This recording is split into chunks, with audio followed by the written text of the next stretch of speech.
उधर national Herald case में राहुल गांधी से मैराथन पूछताछ जारी है। आपको बताते चले कि राहुल गांधी को ईडी ने पूछताछ के लिए चौथी बार बुलाया है।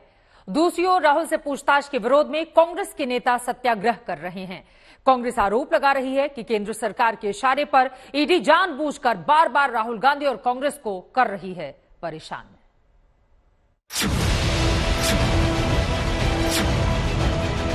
ईडी का इस्तेमाल करके राहुल जी की आवाज को दबाने का प्रयास। और राहुल जी की आवाज को दबाने का प्रयास क्यों है? क्योंकि भारतीय जनता पार्टी जानती है कि देश के युवाओं की नौकरी के लिए, तमाम दूरदर्शी चीजों के लिए राहुल लगातार बात करते रहे। ऐसे में उनकी आवाज को एजेंसियों के थ्रू दबा दो। तो हम कांग्रेस के वर्कर यहां पर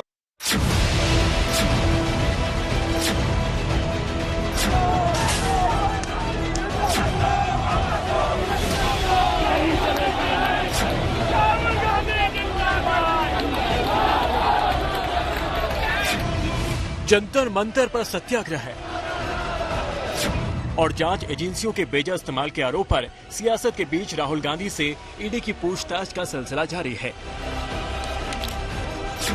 नेशनल हेराल्ड केस में चौथी बार सवालों का जवाब देने के लिए राहुल ईडी दफ्तर पहुंचे तो कांग्रेसी नेताओं ने प्रदर्शन कर लगातार हो रही पूछताछ पर सवाल किया। राहुल गांधी से ईडी की पूछताछ के बहाने केंद्र पर वार किया। राहुल गांधी सुबह करीब 11:15 बजे ईडी के दफ्तर पहुंचे। इस बार फिर बहन प्रियंका गांधी उनके साथ थी। इससे पहले राहुल गांधी ने ईडी की टीम पिछले हफ्ते सोमवार से बुधवार तक लगातार 3 दिन में 30 घंटे पूछताछ कर चुकी है। अब पार्टी राहुल गांधी को लगातार समन पर सवाल उठा रही है। इसे पार्टी नेताओं को परेशान करने का तरीका बता रही है। ईडी और दूसरे जितने भी सरकारी तंत्र हैं उसके माध्यम से अनुचित दबाव कांग्रेस पार्टी के ऊपर डाला जा रहा है ताकि कांग्रेस पार्टी की आवाज को बंद करा जा सके। क्योंकि हमेशा हम लोगों ने मजदूरों की, गरीबों की, किसानों की, युवाओं की आवाज को कभी कांग्रेस ने और हमारे नेता राहुल गांधी ने दबने नहीं दिया। लिहाजा आज ईडी और पुलिस के माध्यम से ये दबाव बनाया जा रहा है कि आप इनकी आवाज क्यों उठा रहे हैं, सरकार के खिलाफ क्यों आप बोल रहे हैं। अजय माकन ने ईडी पर दबाव में काम करने का आरोप लगाया। मोदी सरकार के 8 साल के कार्यकाल में 5310 केस पर सवाल उठाया। केंद्र सरकार की मदद का आरोप लगाया।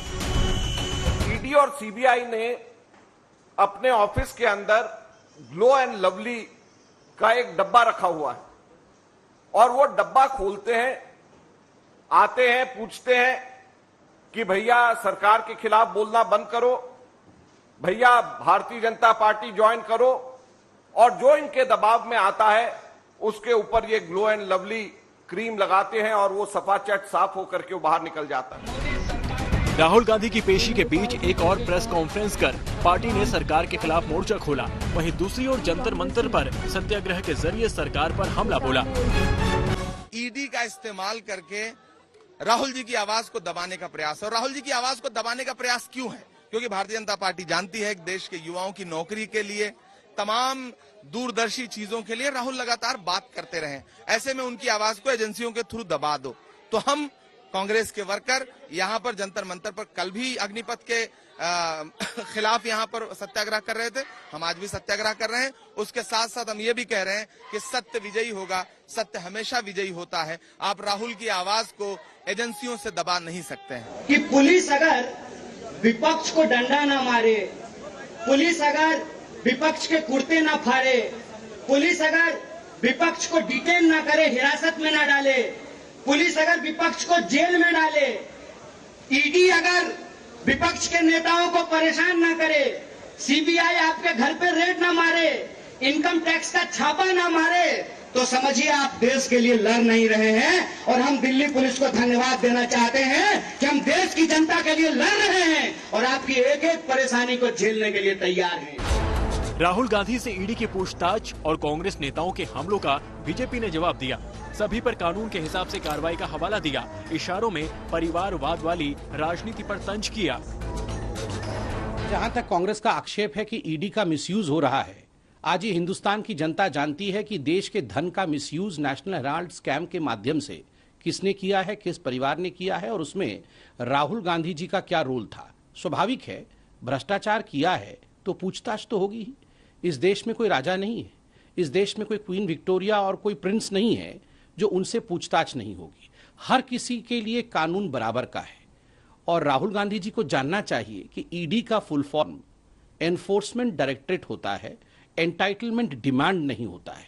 ये जो कांग्रेस पार्टी का डिमांड है एंटाइटलमेंट का कि हम प्रथम परिवार से हैं, हमसे पूछताछ कैसी हो रही है, क्या ये हकीकत नहीं है? जंतर मंतर पर कांग्रेस के सत्याग्रह में शामिल होने के लिए तमाम राज्यों से पार्टी नेता दिल्ली पहुंचे थे। सीएम अशोक गहलोत समेत राजस्थान सरकार के सभी मंत्री दिल्ली आए थे। हालांकि गाजियाबाद में जब कांग्रेस नेता आचार्य प्रमोद कृष्णन ने दिल्ली जाने का प्रयास किया तो पुलिस ने उन्हें घर में ही अरेस्ट कर लिया। नेशनल हेराल्ड केस में राहुल गांधी से जांच एजेंसियां तमाम सवाल कर रही है और इस बीच सियासत भी तेजी से आगे बढ़ रही है। दिल्ली से सुशांत मेहरा के साथ आज तक ब्यूरो।